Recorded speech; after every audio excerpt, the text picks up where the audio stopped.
শ্রমিক নয়, পোশাক খাতে সমস্যা করছে বহিরাগতরা। আওয়ামী লীগের পাশাপাশি বিএনপি নেতাদেরও সংশ্লিষ্টতা পাওয়া গেছে বলে জানিয়েছেন শ্রম উপদেষ্টা আসিফ মাহমুদ সজীব ভুঁইয়া। সচিবালয়ের স্বরাষ্ট্র মন্ত্রণালয়ে এক সভা শেষে এসব কথা বলেন তিনি।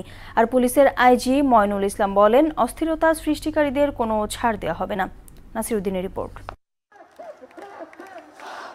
এক মাস পূর্ণ হতে চলল ছাত্র জনতার অভ্যুত্থানের পর গঠিত অন্তর্বর্তী সরকারের। এর মধ্যে সরকারি বেসরকারি প্রতিষ্ঠানের বিভিন্ন দাবি দেওয়ার পর চলমান শ্রমিক অসন্তোষ মোকাবিলা করতে হচ্ছে নতুন সরকারকে।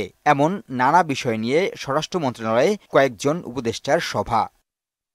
পরে স্বরাষ্ট্র উপদেষ্টা বলেন, পুলিশের ভাবমূর্তি ধীরে ধীরে উন্নত হচ্ছে, একদিনেই সব ঠিক হবে না। পুলিশের ইমেজ আস্তে আস্তে কিন্তু উন্নত হচ্ছে, মানে এটা আমার কাছে এরকম কোনো কিছু নাই যে আমি একদিনে সব উন্নতি করে ফেলবো, এটা আস্তে আস্তে হবে। তৈরি পোশাক খাতের সমস্যা নিয়ে শ্রম উপদেষ্টা বলেন, এগুলো বহিরাগতদের কাজ, যার মূলে দুটি রাজনৈতিক দল। এদের বিরুদ্ধে অ্যাকশন শুরু হবে। যারা বহিরাগত আছে তাদের বিরুদ্ধে সরকার কঠোর ব্যবস্থা নেবে, এটা গতকালকে আমরা বলেছি। এবং এখানে স্থানীয়ভাবে আওয়ামী লীগও আছে কিছু জায়গায়, এবং কিছু বিএনপির স্থানীয় নেতৃবৃন্দেরও আমরা সংশ্লিষ্টতা পেয়েছি। বিএনপির কেন্দ্রীয় নেতৃবৃন্দের সাথে আমাদের এই বিষয়ে কথা হচ্ছে, যাতে তারা তাদেরকে নিবৃত্ত রাখেন।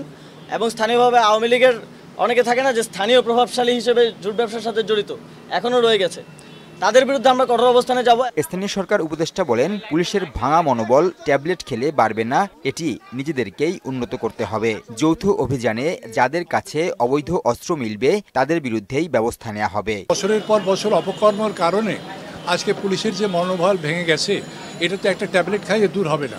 এটা পাবলিকেরও এখানে দরকার, সহযোগিতা দরকার, আপনাদেরও সহযোগিতা দরকার।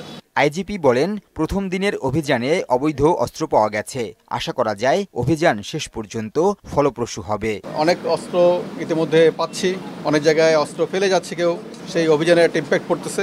আমরা আশা করি যে একটা ভালো ফলাফল আমরা দিতে পারবো। অন্যায়কারী এবং যারা অস্থিরতা তৈরির পায়তারা করছে তাদের ছাড় দেওয়া হবে না বলেও জানান পুলিশ প্রধান। একটা অস্থিরতা তৈরি করতে চায় তাদেরকে কিন্তু আমরা ছাড় দেওয়ার সুযোগ নাই। নাসির উদ্দিন, মোহনা সংবাদ, ঢাকা।